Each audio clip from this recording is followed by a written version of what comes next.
You think you've healed. You think you've moved on. But then your body reacts to a sound, a look, a silence, and suddenly, something ancient rises inside you. This is not random, and it is not weakness. Your body remembers you have told yourself. It is over. The pain, the event, the past. You have said the words, done the journaling, read the books. You have even convinced your mind to let it go. But then a situation happens.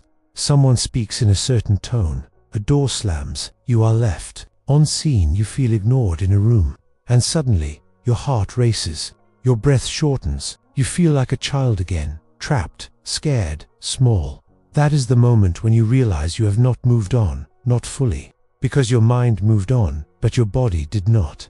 And that is not a flaw. It is how human beings are wired. Carl Jung said, until you make the unconscious conscious, it will direct your life, and you will call it fate. Your body is that unconscious. It stores what your mind tries to forget. This is not about memory, it is about imprint. Your nervous system is a recorder, not just of events, but of sensations, fear, silence, rejection, danger. What you lived through did not just pass. It stayed, deep in your muscles, your breath, your gut. That is why trauma is not just a story you tell. It is a pattern you feel. It is a tightening in the chest when someone raises their voice. It is the need to overexpress when someone pulls away. It is the impulse to say, I am fine when you are anything but. Because long after the event ends, the body still whispers, this is not safe. And here is the part most people miss.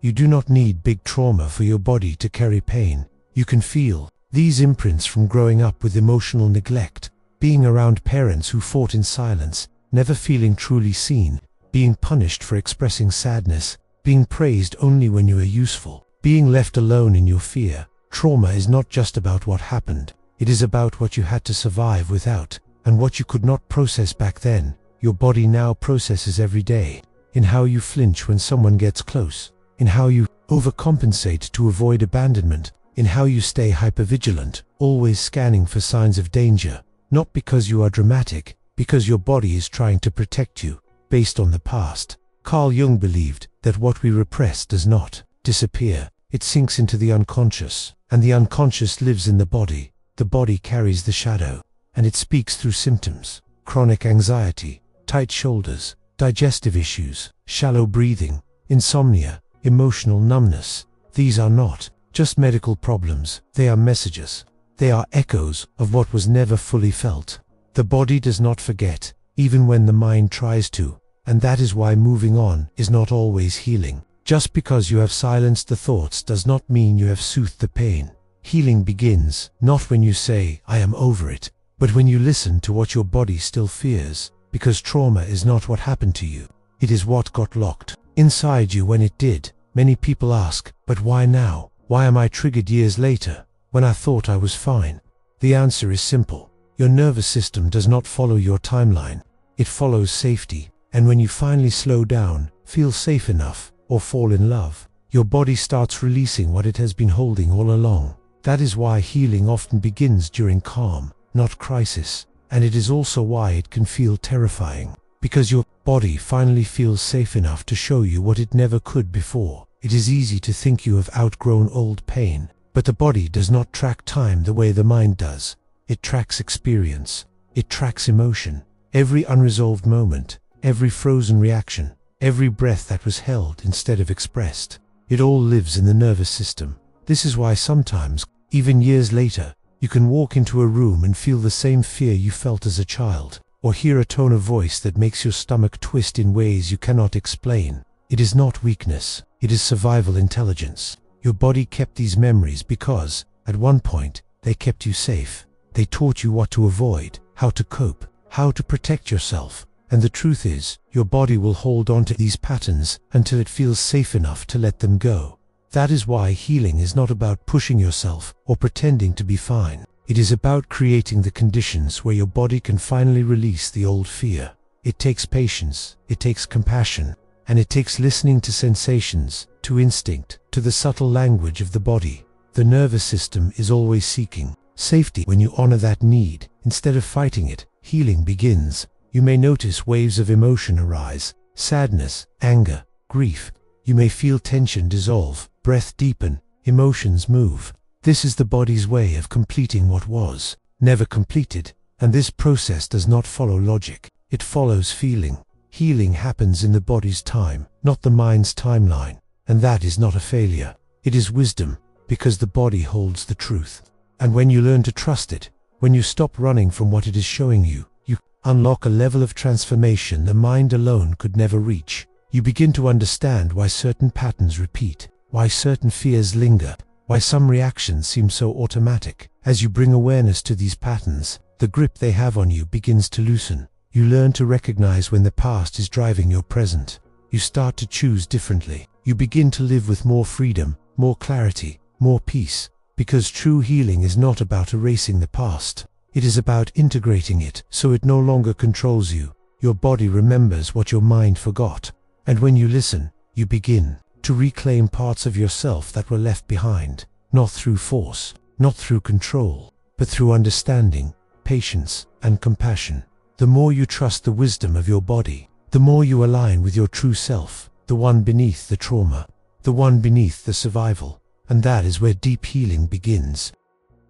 Before we continue, if you want to understand these deep patterns within yourself and begin to truly heal what's been stored in your body for years, I recommend exploring the Jung method. It's a powerful tool to help you decode your unconscious patterns and gently rewire your nervous system. You'll find the link in the first pinned comment. True healing doesn't happen through the mind alone. It happens when the body feels safe enough to let go of what it's been holding for so long.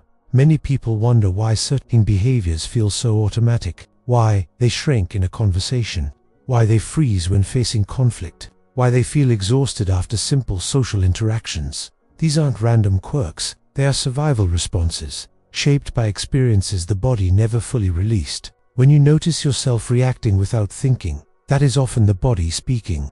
The nervous system remembers not just the major traumas, but the subtle, repeated moments of stress, rejection, or fear that shaped your sense of safety. Moments like being criticized for crying, being ignored when you needed comfort, feeling unsafe to express anger, learning that love was conditional. These experiences may seem small to the mind, but to the body, they are everything. They form the blueprint for how you respond to the world. And because the body's first priority is survival, it stores these lessons deep in your nervous system. The result is that long after you've mentally moved on, your body still operates from those old patterns. That's why you might find yourself avoiding closeness, fearing conflict, or overcompensating to avoid rejection. These are not personality flaws. They are adaptations, ways your body learned to keep you safe when you were younger. The nervous system is like a map, with pathways wired by repeated experience. When certain situations trigger familiar feelings of unsafety, those old pathways light up. You react before you can even think. This is why thinking your way out rarely works. You can tell yourself all day that you're safe, that you're worthy, that you can trust. But unless your body believes it, those old reactions will return. The good news is that these patterns can change. The nervous system is capable of rewiring, but it doesn't respond to force. It responds to safety, to consistency, to compassion. One of the most powerful ways to begin this process is through awareness. When you notice a familiar reaction, a tightening in your chest, a flush of shame, a wave of anxiety, instead of judging it or pushing it away, pause. Ask yourself, what is this sensation trying to tell me? Whose voice is this? What moment in my past does this remind me of? By bringing curiosity instead of criticism, you begin to create a new relationship with your body, one where it no longer has to fight for your attention, one where it can finally start to release what it's been holding. Simple practices, like grounding yourself in the present, using breath to soothe the nervous system, or allowing emotions to move through the body without judgment, can make a profound difference. When you shift from reacting to responding, from judging to listening, the body begins to trust that it is safe to let go. Over time, those old patterns lose their grip, and this is when real transformation happens. Not because you forced it, but because you allowed it. It's also important to understand that healing is not linear. Some days you will feel clear and open. Other days you may feel triggered or overwhelmed. This is normal. The body releases in waves, not in straight lines. Trust the process. Trust your body. It knows the way. Another key aspect of this work is learning to recognize when you're operating from old defenses. Hypervigilance, perfectionism, people-pleasing, emotional numbness. These are all signs that your nervous system is still trying to protect you. When you notice these patterns, instead of shaming yourself, acknowledge them. Thank your body for trying to keep you safe, and then gently guide yourself back to the present, back to safety. Carl Jung taught that what we resist persists. The more we fight our own reactions, the more stuck they become. Healing begins when we stop fighting and start listening. Your body is not the enemy. It is your greatest ally. It has carried you through everything, and it is always speaking, through tension, through fatigue, through instinct. When you learn to hear its messages, you begin to understand what parts of you still need care, still need reassurance, still need to be seen. And the more you meet those needs from within, the less you will need to seek validation or safety from the outside. This is where true freedom lives, because when the body is at peace, the mind follows. Relationships change, choices change, life opens. You begin to trust yourself. You begin to feel at home in your own skin. You stop living in reaction to the past and start creating from the present. This is not a quick fix. It is a lifelong practice, a new way of relating to yourself with compassion and patience. But every small moment of awareness, every pause to breathe instead of react, every choice to listen instead of judge, these are the steps that change everything. The body holds wisdom far beyond what the mind can grasp, and when you finally stop running from it, when you begin to trust it, you open the door to a level of healing that no book or technique alone can give you. You begin to live not from old fear, but from new freedom, and that is the deepest gift you can give yourself. Remember this: you are not broken, you are not failing, you are healing, and healing begins not in the mind, but in the body. One breath at a time, one moment of awareness at a time, one choice to listen instead of run.